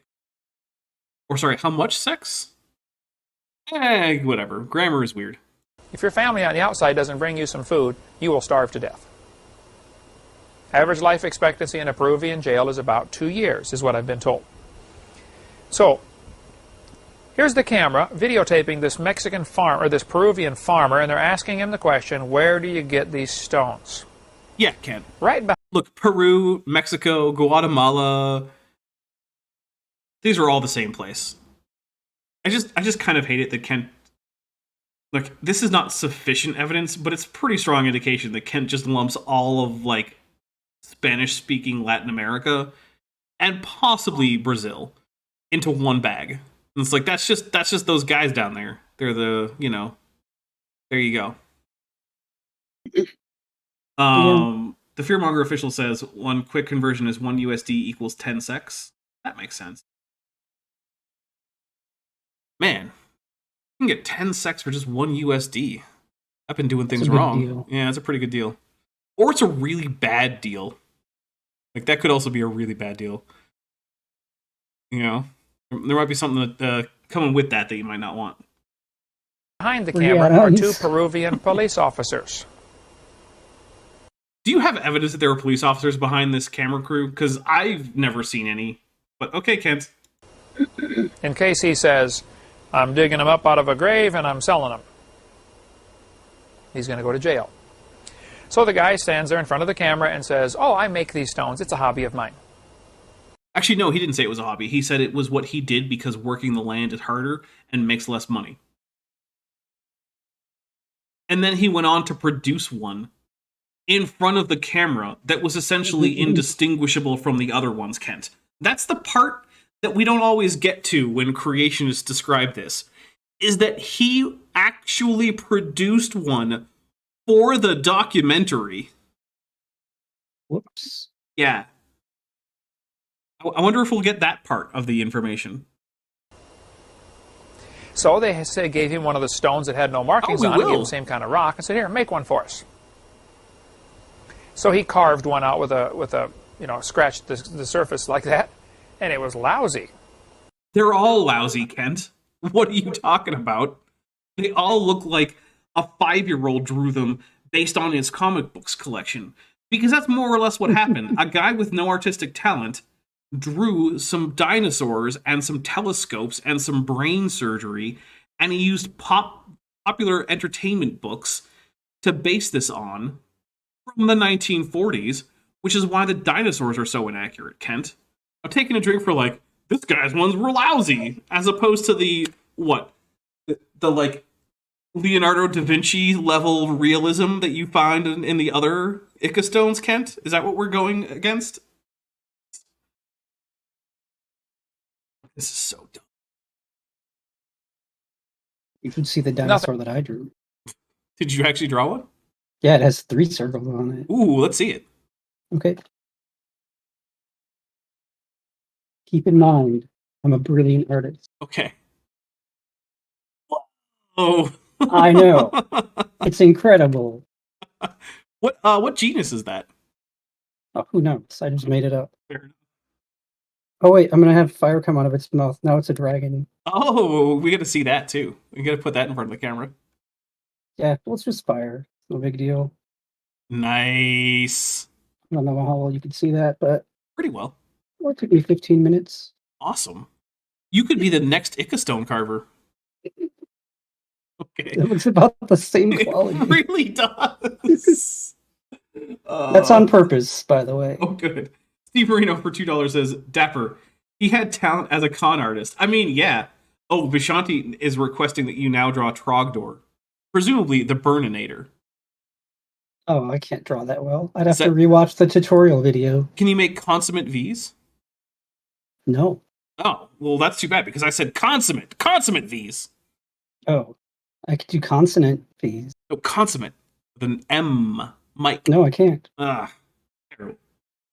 Yeah, I know. Nothing similar at all to what he had here. But these scientists came home and said, see, they're saying there's dinosaurs lived with humans. You know, we know it's not true. It's Peruvian farmers making these things. It's all a big hoax. And that story is still reported today among the evolutionist circles because Kent. The vast majority of biologists of all stripes have never heard of the Ica Stones because no one cares. Because even if it were true that this guy didn't fake them, they still have no provenance, and they're still wildly inaccurate. So they're not evidence of anything.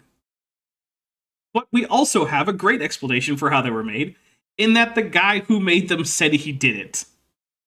Your conspiracy theory doesn't help with that. Also, Sammy Lefevre, I still am not sure. Sorry. Says for $2 for the very cute drawing by Bent, and that is Sammy's first ever super chat. Thank you very much. I really appreciate that. Also for $2, DM Wing says kind of looks like a turtle, the best tetrapod. Look, I'm not going to say that it's definitely the best tetrapod, but I'm also not going to dispute it. Oh yeah, you know what? I'll call this a Trojan source, since this documentary directly contradicts his claim. Yep, that's a good point. We'll take a drink for Trojan source. The great thing is that Kent himself is saying, yeah, this documentary totally contradicts me. But it's a conspiracy. Okay. because they got this one report where somebody went down there and investigated it. Well, it was just simply silly the way that was done. They have the oxidized coating. They had circles in the skin. They can't make them like this. Oh, my goodness. Nobody's been able to now, anyway. I hear Mothra. You know what that means, Bent? Time to drink. Indeed, it is time to drink. I'm actually kind of surprised. We haven't had like any of the Mothra or Godzillas come in. We usually get a fair few. Like, it's actually kind of odd that we haven't to this point. I'm not worried about it. I mean, I'm not worried, but it's just a little odd. All right. So here is a thing. I am currently, just now, doing what should be the final render on the May credits. So... Oh, and there's a Godzilla. 2 Godzillas. My goodness. There's a second drink. Okay. So that might be done in time for the end of this video. We will see. So we got a couple things. Let's see. First, Dr. Tapioca Weasel gifted 1 Dapper Dinosaur membership, and that went to Colin Dietrich. So congratulations, Colin, and we will take a drink for it. There is a drink for that. Let's see. We also have a $2 super chat from Johnny who says evolutionist circles, but hexagon is bestagon, which is very, very true. That is, in fact, quite true. And we are currently about $29 away from a tutu. We're getting there. Just a matter of time. All right. The simple fact is they're trying to cover up for the obvious. They don't want to admit that maybe man and dinosaurs live together. No one is covering up for anything by pointing out that the Ica Stones aren't evidence of anything. They just aren't. That's the thing. Like, yeah, that's the whole thing, right? Look, no one is saying that you are ignoring the teriyaki sauce arc. Right? Because, of course, it's not a thing, right? Like, no one cares. Remember the teriyaki sauce arc? No. Basically, a guy wanted to show how gullible creationists were. So he soaked a bunch of wooden teriyaki sauce and passed it off as the ark. Yeah. Like, it's the same thing, right? Like, this is an obvious hoax. It's a hoax in this, and no one is saying that you're ignoring it by not saying that this is the evidence of the ark. Or did we lose our connection? I don't think so. Oh, chat disconnected and reconnected. Did that happen to anyone else? Or is it just on my end? That's bizarre. I've never had something like that happen before without actually losing our connection overall. Sorry about that, everybody. Royland Hutchins for $2 says, 2-2. We will take a drink because there's also a Mothra emoji in there. All right, well, sorry about that. I was just concerned that we had lost the connection. Dennis Swift here is holding one again. You see the circles on the side of the Tyrannosaurus Rex, probably. Dude, I can't see anything in that picture. That is so low quality. I have no idea what I'm looking at. I actually thought before you said that this was a T-Rex thing, presumably being an Ica Stone. Oh, take a drink for Godzilla. Honestly, I thought that was a model of a skull. I thought it was a soccer ball. Yeah, see, like, we can't see anything from this. This is ridiculous. Oh, there's a sign on that door. I don't know what it says, but... Neither do I. There's a sign there. Here's a guy cutting the head off of one. I mean... Oh, I kind of see it over on the right. I guess that's an axe, and that's like a long-necked creature. Although, whoever drew this has never seen a sauropod foot. Which, yes, we're getting back into my sauropod foot fetish. I get it. But, yeah, like... I'm just going to take a drink for how bad that sauropod is. Ugh. That is clearly not something drawn from life. Obviously, I would think a dinosaur-like creature. Here's a guy riding one. Some have suggested that maybe dinosaurs were used to help build some of the giant buildings. Yeah, actually, that looks like it has ears. You know, camelids live in South America, Kent, and they were ridden and used as pack animals. Actually, they were more often used as pack animals, but whatever. But they were domesticated and by Native Americans in South America. Like, everything about that just says that's a drawing of a camel. A thing that lives there. What do you know about that? In fact, have you ever seen The Emperor's New Groove? Yeah, but only once. Do you remember it? Do you remember the major non-human animal in it? No, I need to rewatch it. Oh, well... Was it a camel? Well, it's not a camel, but it's a camelid, at least. It was a llama. A llama, of course. Yes. Yeah. It was a good movie. What was I thinking? Yeah, and it famously had a llama. And this looks way more like a llama than it does like a dinosaur, but okay. Goodness. Like the Great Pyramid, or the huge stones found up in Peru in the mountains that weigh 20,000 tons. Well, the biggest... I'm sorry, is the argument a big rock exists, therefore dinosaurs lived with humans during historical times? Pretty convincing to me. What is that? I am so confused by that argument. Guys, did you know that big rocks exist? Yes, Kent. Maybe As he'll a elaborate. matter of fact, I did. Yeah, maybe. No, who am I kidding? Of course he won't. Oh, Spinny says Emperor's New Groove live action / CGI remake when? Hopefully never. I am so sick of the Disney quote-unquote live-action remakes, especially the ones that don't actually have any film on any footage that was taken from life, like The Lion King. Literally none of that movie was actually captured by a camera. It's all CGI. It's just a different kind of cartoon, and it's a worse kind of cartoon. And, like, I looked at the new Flounder thing, and people, like, sure, I know that there's some weird crazies who are like, Ariel shouldn't be black. I don't care. However, I looked at the new designs for Sebastian and Flounder, and I wanted to go vomit. It's terrible. Ugh. Just do a remake of the animated one and do the cool. I actually like the idea that the 7 daughters who represent the 7 seas all look like they're from different parts of the world to correspond to the sea that they're from. Take a drink for Godzilla. I like that idea. I don't want to see a hyper-realistic crab Sebastian. My goodness, another drink for Godzilla. Because you know what isn't a charismatic cartoon creature?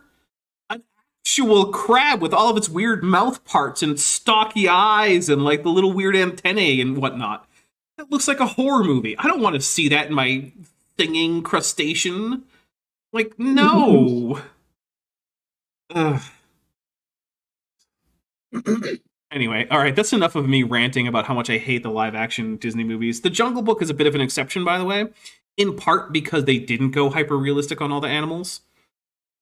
They actually went with animals that could emote. Like, amazing, right? You think that that snake could really have made all those cool facial expressions that the one in the live-action The Jungle Book made? No, of course not. They did it anyway. Still want to see it. All right, here we go. Crane on Earth today can only lift 3,000 tons. There's a picture in there. I'm going to need a citation, but also, Kent, what you just mentioned big 20,000-ton boulders. How do you know they were moved? You didn't even make that claim in the first place. You just said, did you know there are big rocks on this mountain? You didn't say they've been moved there. And also, if a crane can't do it, a modern crane that can construct entire skyscrapers, what do you think, a Triceratops dragged it up a mountain? No. No, Kent. Of 100-ton rock in that book, The Puzzle of Ancient Man. These are up on the top of mountains. And they're cut and they fit together with part of a wall. How do you move a 100-ton stone? Multiple cranes. I hire someone. Yeah. So first of all, I don't know what stones you're talking about. I don't even know that they were moved. But also, you can move extremely large boulders with things like mechanical advantage, log rollers, and simple cranes like the Romans had. Which, by the way, they did combine in order to lift heavier loads than one crane could lift on its own. Weird, right? Thanks, Matt. Well, some have suggested maybe dinosaurs were involved. In a city called Acámbaro, Mexico. If you look at Mexico... Yes, some have suggested. Did you know that some have suggested that you physically abused your first wife? Mm-hmm. And that's actually true. What do you have to say about that, Kent? Weird. Some have suggested, though, so I'm sure you're okay with all of us believing that you physically assaulted your first wife. I'm not saying you did. I don't have enough evidence to say that either way, but I'm just saying, some have suggested it. That is true. So, there you go. I mean, we know you abused your fourth wife. Or third wife. Sorry. Yeah, we know that happened. We've got it on audio. You put out the audio, Kent. Baffling. Just putting that out there. Because let's not forget, we laugh at how dumb Kent is, but Kent is legitimately a piece of shit. Let's not forget that.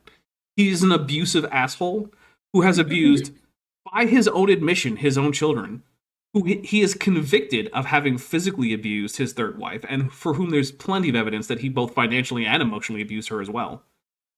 He had his second wife leave him because of his illegal practices, according to her, in terms of financial dealings. He enabled a child abuser to abuse a child on his property under his watch, and technically it wasn't in his name, but it was in the name of one of his cult members, and he had control over the property. And he enforced that the child abuser should sleep in the only piece of furniture in the entire house, one bed, with the kid he brought, who was just someone else's kid that he dragged along to Dinosaur Adventureland. Kent is a convicted felon. He's a tax fraud. He was charged with mail fraud, and the only reason he was acquitted is because one of the jurors managed to not get kicked off because it wasn't revealed until later that they were an unironic Kent Hovind fanboy. That's who we're talking about here. Just want to put that out there when Kent is talking about sources that he just doesn't want to cite. So when I say, Kent, some say that you may have physically abused your first wife, got a lot more reason to think that's true than to think that your mysterious boulders that you won't specify were moved by dinosaurs. Just putting it out there. Go city on a map and go west about an hour. You come to the city of Acámbaro. John Turney, I've talked to him on the phone, never met him yet. He's in Connecticut. He's been there many times to study the similar stones that are found in Acámbaro, Mexico.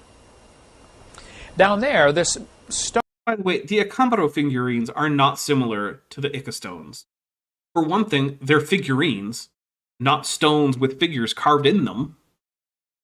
But whatever, I'm just taking a drink for like, these are similar figurines. Plus, they're also heavily stylized. It's hard to say what any of them are. Stones with dinosaurs and humans on them, it's kind of a cult. They're guarded. It's kind of a secret. They don't want people knowing about this. Those are not from Acámbaro. That is more Ica Stones, Kent. He can't even keep his crazy conspiracy theories correct. The Acámbaro figurines are little clay figurines, Kent. This is another Ica Stone. I don't care that you put down at the bottom that it's from Acámbaro, Mexico. It's not. I'm taking another drink for Kent can't figure out the difference between Ica Stones and Acámbaro figurines. Goodness. Heater Zero says, Dapper Dinosaur, I like your videos, and you have made me rethink my views on the natural world now. Well, thank you. I'm very flattered, and look, one of my goals is to hopefully get some people to reconsider or at least look further into things, right? So yeah. All right, here we go. But at least 56,000 of these stones have been found, and they're locked away in a big museum. John Turney's been in to see them and photographed them. By the way, the museum is a private collection. The guy who bought virtually all the Ica Stones from, the guy who was faking them turned into, he basically turned a property he owned into a quote-unquote museum. So basically what happened was some farmer found it was more profitable to sell a bunch of fake artifacts to a gringo who would put them in a fake museum than it would be to do all the hard work of farming, which, hey, good on him. Because, whatever. And then, oh my goodness, now there's thousands of them in a museum. That just means the guy was doing a good scam. That's all that means. Again, you find dinosaurs and humans together in Acámbaro, Mexico. Now, first place, who on earth would sit around and carve 56,000 stones? Someone who is getting more money from that than from farming. That's who. Especially given the artistic quality of them, where it looks like it takes about an hour or so to carve each one. Plus, like I said, other people seem to have gotten in on this afterwards. Why? Money. Kent. You already said that they were being sold, Kent. You know why. Taking a drink for Kent being like, why would anyone want money? I can't imagine, says the guy who wants to have a 777 club where people pay him $1 a day. He wants people to pledge $30 a month. I'm over here with a Patreon where hey, you can give me $1 a month. And Kent's over here hey, could you give me $1 a day, please? Just write out checks to me. Or just to cash and send them to me. That's fine too. Yeah, Kent, why would anyone want money? Isn't this the guy who went to prison for tax fraud for trying to keep all that money? Yep. Weird. He's a hypocrite. Mm-hmm. If you're just going to lock him up in a museum, what's your motive?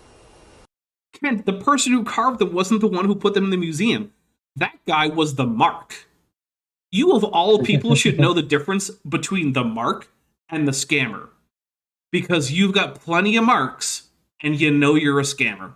Take another drink for that one. That was just amazingly dumb.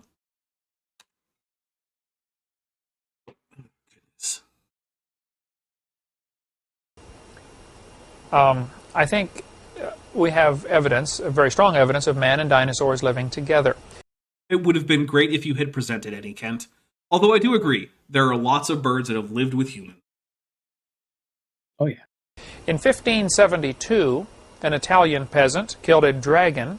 The story goes that he was walking his cows, the small dragon came out and hissed at his cows and scared them, so he smacked it on the head and broke its neck. Do you have the body of this dragon, Kent? Do you have any evidence that this is anything other than a folktale? Maybe. Let's find out. Killed the dragon. They got the local guy in town who was interested in scientific type stuff, a local scientist named Ulysses Aldrovandi, an Italian scientist, who got the dead body of this dragon and had it stuffed and mounted for a museum display. Okay, well, let's see if we can find that, because that is actually a pretty good amount of information that we might be able to find. So let's see. Let's search for Ulysses Aldrovandi. Apparently it's actually Aldrovandi and dragon. That's an autocomplete option. All right, let's take a look. Dragon of Bologna. So let's take a look. These are all pretty consistent. All right, so let's see. Of Bologna. Let's just check that. Okay. So this is just a quick Google search. That's all I'm doing here. And we're gonna switch over to look at that.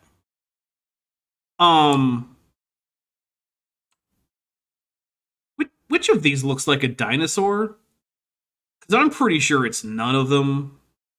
I mean, like, look at this. I don't even know what this is. We've got, like, toes coming out of, like, the base of these weird ribbed wings with a serpentine tail and horns and mammal ears and a spade tongue.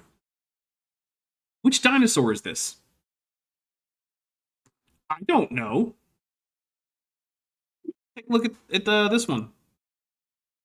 We got this weird humped back, serpentine tail, 2 legs, back wings that, again, don't actually seem to be modified limbs at all.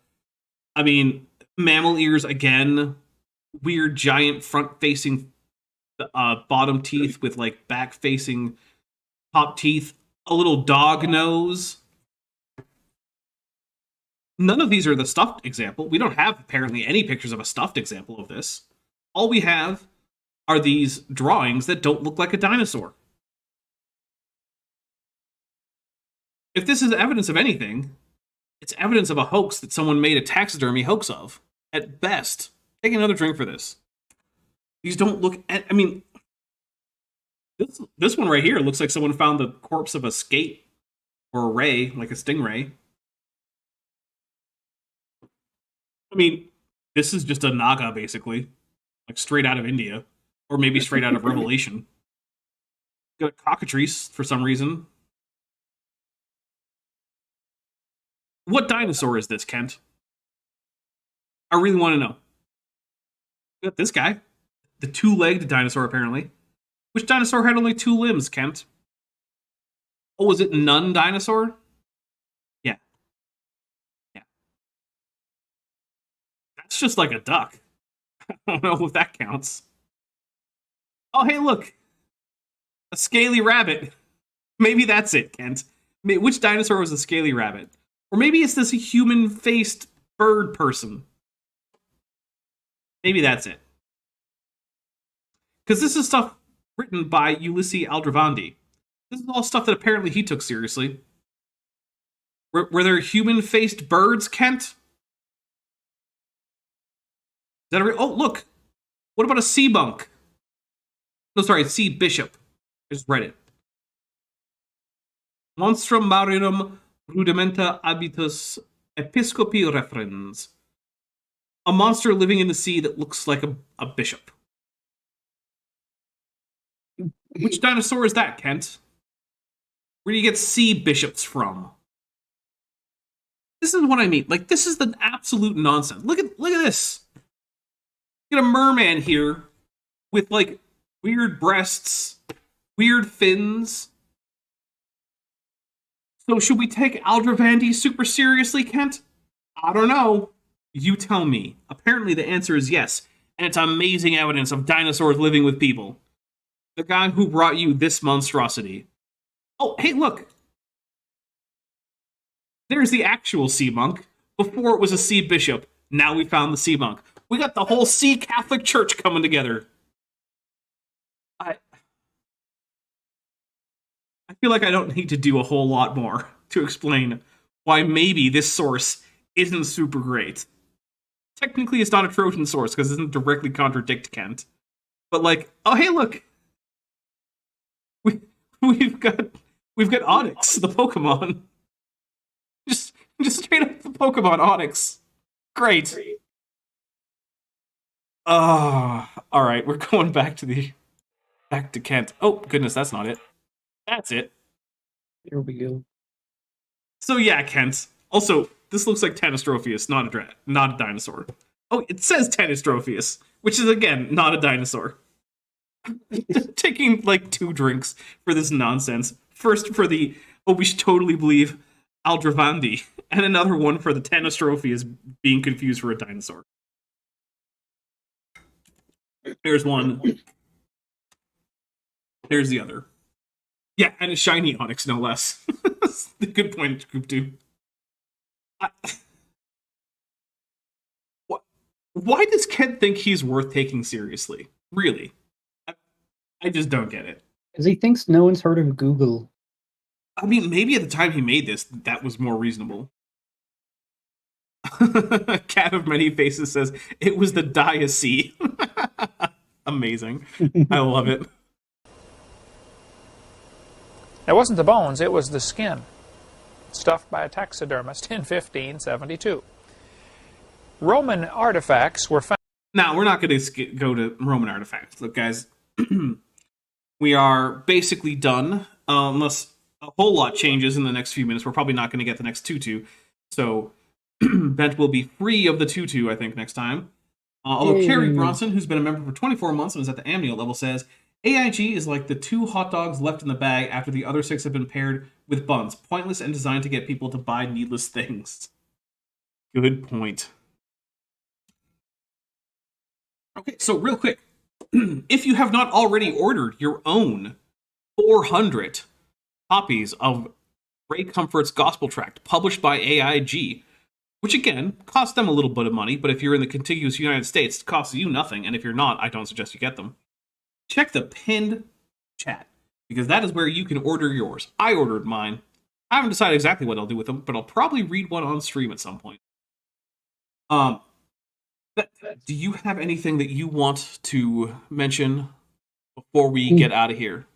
Yeah, I'm going to be on Top Hats Off tomorrow night for Nice. Power Rangers RPG. It's a lot of fun. It is. Come on by and watch.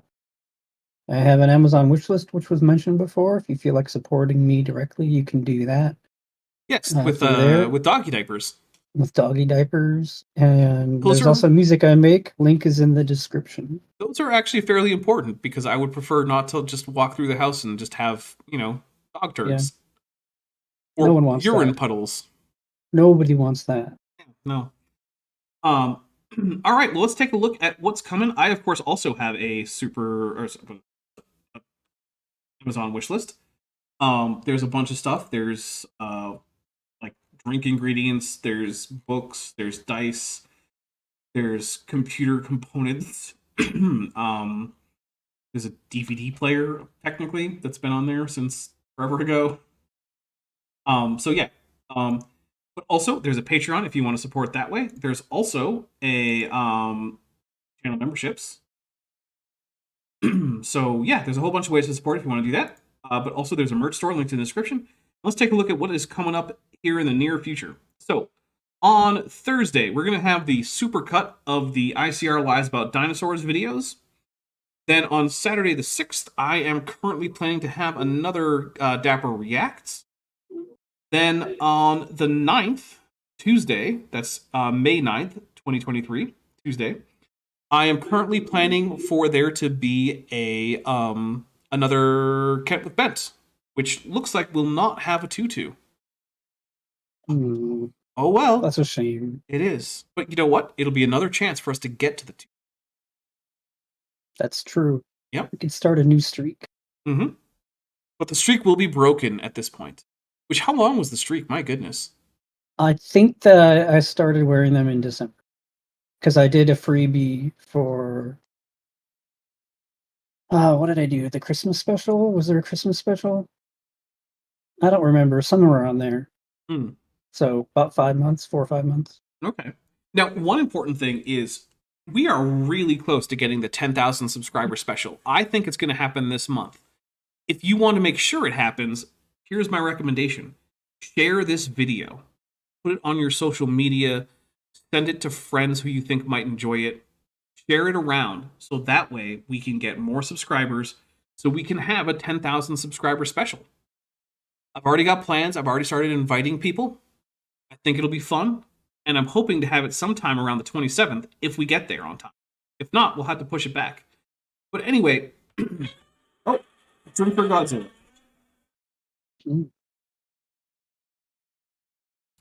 Anyway, thank you, everybody. Thank you so much for all your generosity.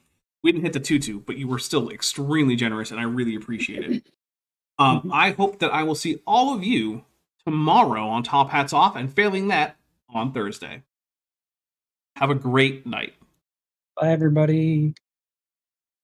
Thanks for watching, but before you go, I just want to say a special thank you to my channel members and my patrons, especially those pledging $20 or above. Bob Knob, Work in Progress, Benthoven, Tapioca Weasel, Danny5252, Eleron Teller, Furavara, Ian Chen, Landon Knoll, Mabdy Babby, San, Sphincter of Doom, The Venerable Bead, Scriptic Mystic, Dr. Tapioca Weasel, and Pat L. Dennis. As you probably know, YouTube is a very volatile platform, and from month to month my income on the channel can swing wildly.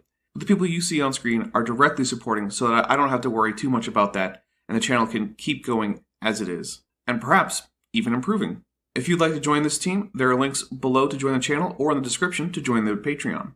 The Patreon starts as low as $1 a month, and the channel memberships start as low as $1.99 a month. On Patreon, you can even get a discount for pledging annually. If you do decide to pledge, you'll get access to an exclusive Discord server just for channel supporters, as well as early access to all of my pre-recorded videos, often up to 2 months in advance. Higher tiers will unlock even better perks. Now, if an annual or monthly pledge isn't right for you, but you still want to support the channel, there is a merch store down in the description, as well as an Amazon wishlist, just for me. And if financial support isn't something you can or want to do, then if you still want to help out the channel, please just like and share these videos and make sure you comment on them. It really helps the channel out. Thanks again for watching.